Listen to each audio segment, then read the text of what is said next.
Differentiate means to observe what your contemporaries are doing, your competition, and don't do what they're doing. I'm a huge fan of best practices in all facets except for marketing.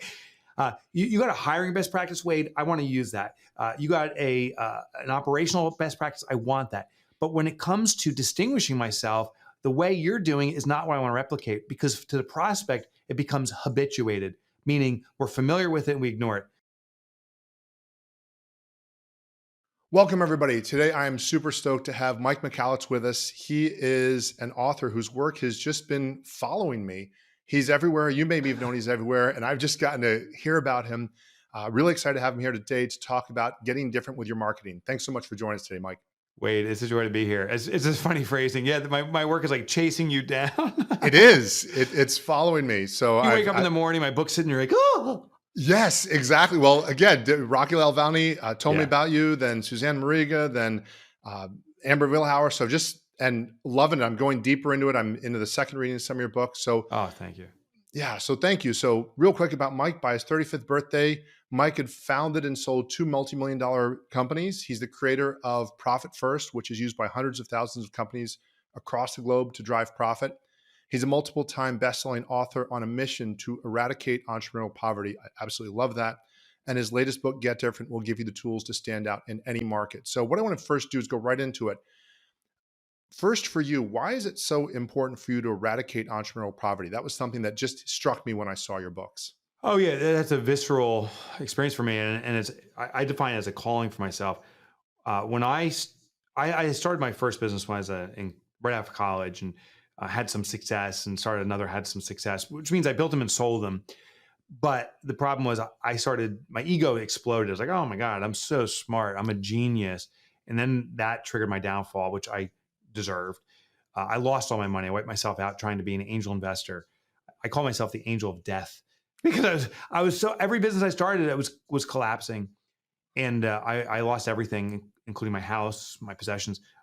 And my daughter felt compelled to save me. She was 9 years old at the time, by volunteering her piggy bank as my financial savior. And that is the most humbling moment of my life. That turned me around to start studying what makes entrepreneurship successful. Like, what can I do to fix my financial misunderstandings, lack of time management? I was working like an animal. And as I started studying things, I started writing. The writing turned into books. And I discovered I'm not the only entrepreneur experiencing this. Almost all entrepreneurs are experiencing elements of time poverty, cash poverty. And I'm like, okay, this is why I'm on this planet. I got to fix this for myself. I got to fix it for anyone that is interested in learning what I've discovered. And that's why that's my life's mission. That's awesome. And I've seen some of the theme of your books, and I don't know if I call you an abundance multiplier. I see, your clockwork is focused on time and freedom. Yeah. And Profit First is on money, and Get Different is really about getting people's attention.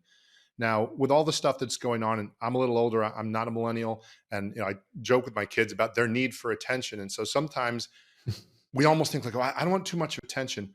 Why is it dangerous for small business owners and entrepreneurs to not get attention?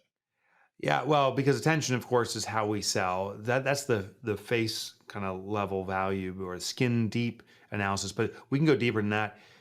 What's interesting is if you look at most small businesses, and I've had the privilege of surveying tens of thousands, because they're informal surveys, they're formal, hands raised in an audience or actual surveys. And I ask people, what's your primary source of lead flow? And for most small businesses, it's client referral.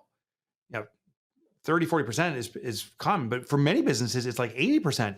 And some of them, and I was one of them, braggadociously like, I got 100% of my leads from client referrals. I don't even need to market. But here's the problem. If you're getting your leads from clients, that is an awesome acknowledgement of the quality of your service, but it also means you're at the whim of those customers marketing you. If they decide to stop, you're screwed. But also it means they're carrying the marketing responsibility on their back. They believe in you so much that they're doing it for you. It's not helicopter parents, it's helicopter clients.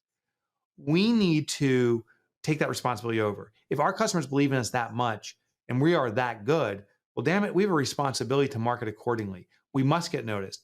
And if we don't market, that means our prospects are discovering alternatives that are inferior. And that's a disservice. To get noticed to provide something, make something available that's superior is of service. I believe marketing is the ultimate act of kindness. Yeah, that's something I heard somebody say it years ago at a Jeff Walker workshop, and it sounded kind of cheesy. It's my job to get my products in your hands Yes. and help you. And at first I was like, okay, that's a really good line. But as I've done this more and more, and like you'll have those clients like, wow, you made a huge impact. And like I said, your work, it's getting everywhere. Then you realize it's kind of bigger. How would you say from even a maturity standpoint, a self-esteem standpoint, that's something that's kind of odd sometimes. Again, we're told, don't be too flashy, don't be too showy, but you're sharing there, like, the cost of that, and then also the cost to the team members you might help. What else have you seen that it costs people when they're not willing to stand out, when they're too shy? Yeah, if you're too shy, we depend on a few clients, and there's a financial consequence. It's like, oh, I need more business, and so we actually start pressing into our existing clients, saying, hey, what else can I do for you? We actually may press clients to do things that are not of service to them because we need the money. Uh, there's that saying that many a person lives their lives in quiet desperation. They were talking about the entrepreneurs. We are desperate for better financials.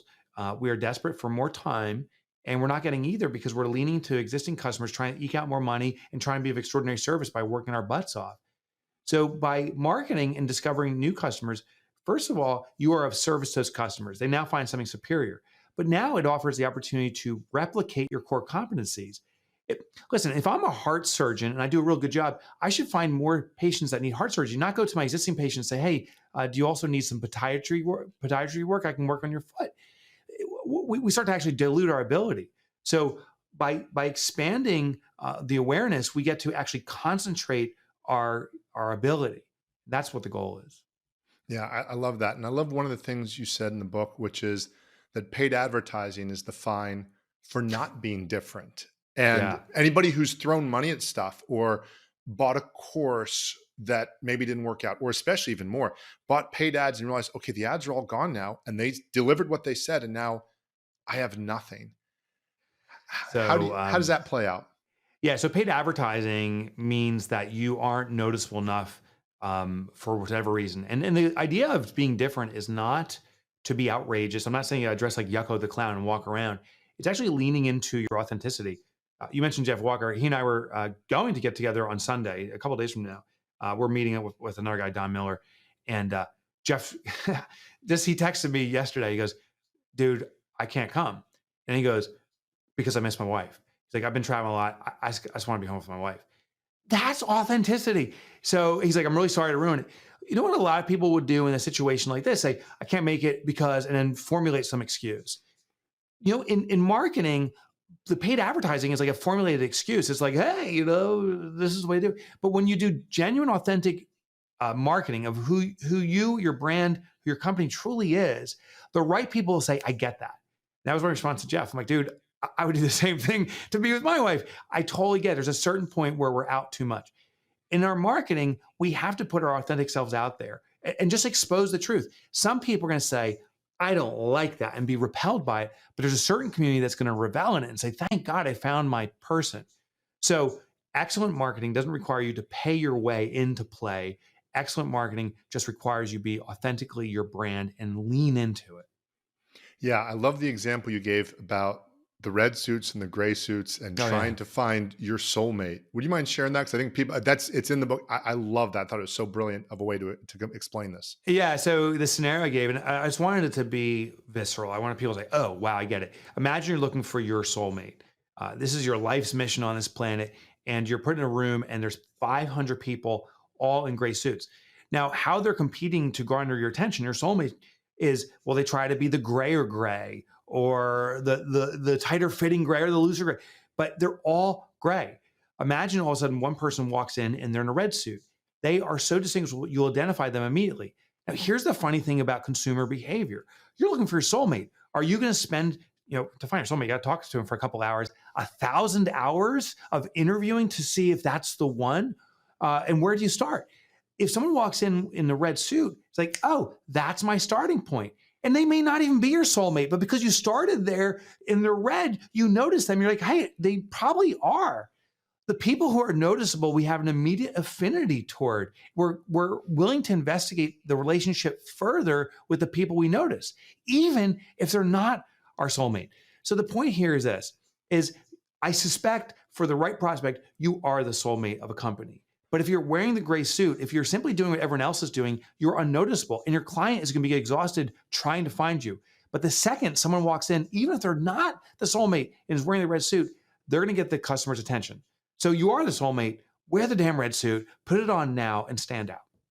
Yeah, absolutely. And I think, one of the points you start out the book with, which I think is so critical, is that better isn't necessarily better. I know I've grown my business for years off of referrals and word of mouth. And just like you said, then I'll have a LinkedIn post and, 5 of them, 10 of them, and it's the same 1 or 2 people commenting. It almost becomes embarrassing for me. Like, wait, doesn't anybody else know you than these 2 people? And it's great that they're super fans, but it's putting so much on them. Yeah. Yeah. Awesome. So there's another framework you share in there, which I think is so basic and yet in a good way, so simple. The DAD framework: differentiate, attract, direct. How can somebody look at in a real practical sense? So somebody says, okay, my website, my marketing piece, my email. What's an example of somebody being able to use that framework to say, am I differentiating? Am I attracting? And then am I directing the person to the correct behavior? Yeah. In the context of those 3 things, it's a checklist. If your marketing, be it the website or whatever, can't check off all 3 elements, you're crippled in your marketing. It's going to be less effective. But if you check off all 3, I'm not guaranteeing a massive flow of leads, but I am guaranteeing you the advantage. Differentiate means to observe what your contemporaries are doing, your competition, and don't do what they're doing. I'm a huge fan of best practices in all facets except for marketing. You got a hiring best practice, Wade. I want to use that. You got an operational best practice. I want that. But when it comes to distinguishing myself, the way you're doing is not what I want to replicate, because to the prospect, it becomes habituated, meaning we're familiar with it and we ignore it. Classic example is the hey friend email. The first time I got an email that started off with the words hey friend, I was like, whoa, I was entranced. Who's this friend that calls me friend? They don't even use my first name. And then it's like, oh, it's smarmy marketing. I've never read a hey friend since. I've probably gotten hundreds, probably thousands. They go into the delete box instantly. That's habituation. Well, I don't care how you're marketing. If you're marketing the same way as everyone else and the customers deem that marketing not relevant to them, they won't even give your marketing a second glance. You must stand out. So do what no one else does. The attractor factor is you need to speak to the audience interested. They must say, this is for me, or this resonates with me, or at least this is my people. I could come to this interview dressed like a clown, and compared to, I assume, to your other guests, I'm the first guy dressed like Bozo the Clown with that squirting lapel and that waka waka horn. That's different. Guaranteed attention, but is it attractive? And the answer is no, because we all know clowns are murderers. They think this guy's a weirdo. I'll lose them. So the key is first to differentiate to garner attention, but then attract to retain attention. Speak to a problem or a need, or simply entertain and educate, but keep us engaged. But engagement only goes for so long before you need to give me direction. And we could do a 48-hour podcast. At a certain point, everyone's off. So it can only go for so long until we have to give direction. Direction is giving specific and explicit direction, telling what the customer should do next. And this is the key, it must be reasonable. I can't say, hey, you come to my website, deposit $100,000 for my consultation and we'll have a conversation. No way. But on the other side, for God forbid, stop doing the learn more buttons. I go to websites all the time. They say learn more is the action button. The whole reason I went to the website was to learn more. Don't keep me in this circuitous loop. Tell me what the next step is. And the next step is always a transaction. Maybe it's not monetary, but maybe I give you my cell number so you can text me information, or my email address so you can send me information. And your job is to move that relationship to the final transaction as efficiently as possible. If you have a low dollar transaction, I sell books, maybe it's appropriate. Sometimes your website says buy the book, a specific and explicit direction to take the next action. But if it's a more expensive option, it may be, hey, let's have a consultative call, but move them quickly and reasonably for that final transaction. That's the DAD model. Awesome. Yeah, I love that. And I'm going back through a lot of my things right now and finding that certain things I'm faulting on one of those steps. So working on that. One of the other things you address, which is talked about a lot, is the lifetime value of a customer and understanding that. And I find there's a lot of people that either really market really well and don't know their numbers, or vice versa. How do you do that? And like you'd use the example of even book marketing. Because I know some people, authors say, well, I'll just throw away the book. I don't care if I make money off the book. It's like, Yeah. well, why wouldn't you? How do you do that? So how I track it. So one of the techniques is a keying strategy. This is taken from direct marketers. It's brilliant. Any marketing you do, uh, be able to track back to that source. So a real rudimentary example is, say I send out a direct mail campaign. I send out a letter to prospects, and letter one says, buy my book and get a second one half off. And the other one says, buy my book and get 50% off the next book or whatever. So the wording's different. Well, on each one, I'd have a different key. So one says to benefit from this offer, go to Mike's site /1, and the other one says go to Mike's site /2. When they're landing there, now I know what marketing source they came from, and I can deem which one's serving better. It's split testing done on a kind of a real world example. But you can do this in anything. You can do live events this way. Like, hey, there was a meetup gathering, and what this event did is, for one kind of marketing, they said go to the gazebo. The other one said meet the flagpole, and they were just simply seeing where they got the gathering, what was working. Well, you can measure all elements of this. And sometimes your sale leads to subsequent sales. So when you sell something, track that customer where they are. When when people buy a book, I track the marketing and see how effective we are converting to buying the book. But once they have a book, I want to see how engaged they are. There's a key in every one of my books, which is simply email me to tell me your progress. I can see definitively that Profit First is the number one most engaging book. Get Different is right behind it now. They're kind of duking it out, but I can see where people are most engaged. And then I can see how many of those people are moving forward to the next transaction, which may be work with one of our service companies behind the books. So each step is keyed so I can measure it. It's kind of like, I mean, not the best example, but if I was a security guard, I see the different televisions of all the different aspects of my business. And I can see where that people are walking through and flowing through. But if you're not measuring, you have no cameras, you're the security guard just sitting at the entrance saying, I don't know where people are in the building, but I guess people are here. And that's a really dangerous position to be in, especially if it's lethal weapon. It's a real dangerous position to be in. Yes, it is.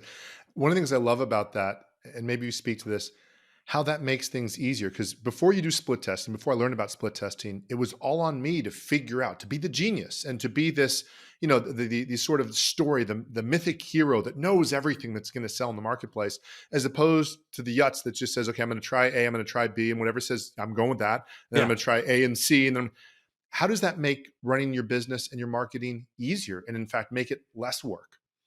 Yeah. So, being a genius is a real precarious position because there ain't such a thing. Listen, I thought I was a genius. I call myself the superhero. I could swoop in and save everything. Now I realize, oh my God, I was bringing in more damage than anything. It was all guessing and assuming like, oh yeah, it feels like this is wrong. My gut and instinct says this. And I was curtailing the growth of my business. I was harming it. The data doesn't lie. The numbers are factual. And I was less often, but I was surprised by how often my hunch was absolutely wrong. Wrote another book called Fix This Next, and I was studying the behavior of business versus the behavior of humanity. And there's this Maslow's hierarchy. It shows that our gut instinct serves us very well in self-survival. You know when you're thirsty or hungry, and when your instincts feel that you're in a dangerous and precarious position, that's all your sensory inputs calculating things together, and you probably are in a dangerous situation. The thing is, we're not hardwired into our business. We're hardwired into ourselves. My sight doesn't connect to my business. My hearing doesn't connect to my business. The sensory components are the data. So we need to look at those sensory inputs of the business, the data, interpret that, and that will give us a real sense of what's going on. And inevitably, our gut is a pretty risky thing to trust. I'm not saying ignore it. It could be a harbinger of something to investigate, but I'm not saying it's a de facto source by any stretch of the imagination. Yeah, absolutely. I know. I said, if you trust, let me trust my gut on brain surgery, which I have no idea how to do. Then Yeah, could you imagine? I've got an idea, but we really don't want to go with that. Yeah. A lot of times when marketing campaigns aren't working, people get told, well, you're not trying hard enough. Yeah. You need to put more money into it. You need to work harder. You need to grind all the other stuff. And the grind and the hustle used to be fun dances in the 70s and the 80s. And now they're like really true. bad. That's true. Completely actually. different.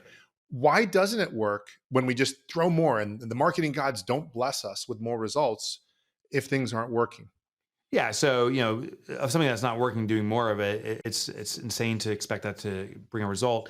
But the pundits do say that. So, And I'm not disparaging marketing companies or marketing agencies, but we do have to realize that their motivation is to keep you engaged in moving forward. So there could be kind of bipolar goals here. When we're told to do more because it's not working, who's really benefiting from that? That's the first question we should ask ourselves. But also, this is an adage that kind of spreads around. Oh, you got to run Facebook ads longer. Oh, everyone knows that. Or, oh, that ad you ran in the paper, you got to just run 5 ads, not 1 ad. But that is a derivative of a concept of what's called market planning or market plans. We all come up with these marketing plans. And what a marketing plan is inherently is a commitment. This is my marketing commitment for a certain period of time. And that's why it's this kind of belief of stick-to-itiveness. What I explored and teaching and get different is not to focus on marketing plans yet, but to start off with marketing experiments. Inherent to marketing experiment, that interprets into an expectation for failure. It's really an expectation for learning. It's to learn through trial and error. That's what an experiment means. Plan means commitment. Experiment means trial and error. And so what I invite people to do is test out your marketing at low or no cost as best you can to get to a sample size where we know we have enough data where there's significance into this is working or not. If it's not working, what can we learn from it and maybe improve? If it is working, what can we tweak and change? And when we're nailing it, that's something we should amplify into a marketing plan. So don't start off with commitment and just kind of bulldog way through it. We got to know if this stuff is working in the first place. When something is working, that's when you should do more and more of it until it starts not working. Yeah, and I think that's the whole vicious cycle is if you're mimicking what's working for other people, well, first of all, 9 times out of 10, they're not telling you that what their secret sauce is until it's not quite so secret. Because if it was completely secret, no offense, they wouldn't tell you for the most part. But then when it starts mimicking people, and I think you refer to this of just, well, then now you start mimicking the people. And so now you have no experiments. So there's such a fear of losing money that you end up losing a lot more money because you're unwilling to take that little loss or that little hit of the experiment, hoping everything would be right. Is that kind of how it plays out? Yeah. Yeah. We guys here, business is a big petri dish because the essence of marketing that's effective is that it starts off with the dad model. You must differentiate. Any marketing will expire. There's a shelf life for it. I just can't tell you how long it's going to be. And for example, with Facebook ads, the very first person that ran Facebook ads, they had a massive community and they were coming in and it was new to this community, the new way of advertising. It garnered attention. It was a windfall for that person. Kudos for them. But over time, it's become saturated. Now, I don't know if we're at the saturation point because people move into more verticals. It may still be effective, but it's going to be harder and harder over time. And this isn't a Facebook problem. This is true for any marketing. Over time, once that gold mine is discovered, there's a gold rush and it will deplete the gold that's available. And we have to find the next source. So the key here for us is create different marketing. Once you find something that's working, milk it for all it is worth, but also realize there's a point it's going to be depleted and we need to start new experiments. So for every time you have a plan rolling out, from that an experiment that spawns into a plan, start new experiments behind it to find the next thing that you can use going forward. Awesome. Thank you so much. And just for those listening, there's so much in his books. I'm going back again to make sure I get it and learn it. They really are like workshops, and that's awesome. I know sometimes I like those books where you just read through and nobody asks you to do anything. At the end, this one every step of the way. So you got to stop and do. Yeah, exactly. I'm a stop and doer. Yeah, absolutely. So some quick questions for you to kind of round things out. If you could give your entire target audience one skill, what would that be? To really see and know that marketing is kindness. I believe if we can get over that fear by crowding it out through seeing the marketing as kindness, that skill, that belief turns up the marketing engine 1,000%. Awesome. What's the costliest business mistake you ever made, and what did you learn? Well, the costliest thing was I knew everything. And that literally cost me my life savings. I was a self-made millionaire in my early 30s and I lost it all because I was cocky. I was a dick. I was like, I know everything. And now I'm like, oh, I know very, very, very little. And I got to keep on learning. That cost me a lot. We don't know everything. We know very little. At least for me, my case, I know very little and I'll constantly explore. I hear you. Parenting teaches me that too. Yeah. What's the best business decision you've ever made and how did you execute it? Putting a president in place for every one of my businesses. So I own 2 directly. I have 4 licensees, so collectively 6 businesses. There's a president in each company.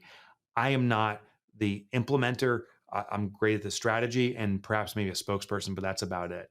And getting him was just finding the right person that could work with someone that has wild ideas and can channel it into an effective rollout. Awesome. What's your best tip to help people get more results in less time? Actually, to do less. I'm actually in contact with a guy who's doing a study who's found that a business typically doubles in growth when the owner's working half the time and quadruples when the person works 1/4 of the time. So the crazy thing is to get more results, actually seek ways to do less and you get more. Awesome. What's the one thing that most other entrepreneurs do that you find unnecessary? Well, they're working like animals, meaning they're the superhero for the business. I believe that 100% until about 10, 15 years ago. I was like, oh my gosh, I consider a great awakening for me. If you think you're a superhero, that's crushing you. Do way less of that. Be the super visionary for sure, but not the superhero. Awesome. What are you most excited about in your business right now?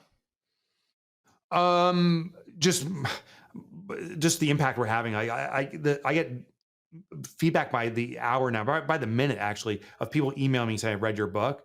I'm just so thrilled that I've only scratched the surface in serving the number of entrepreneurs I want to serve, but I can see it happening. That's just the ultimate That's gift. awesome. Congrats for Yeah, that, man. it's a What it's are a you, blessing. what are you most excited about in life right now?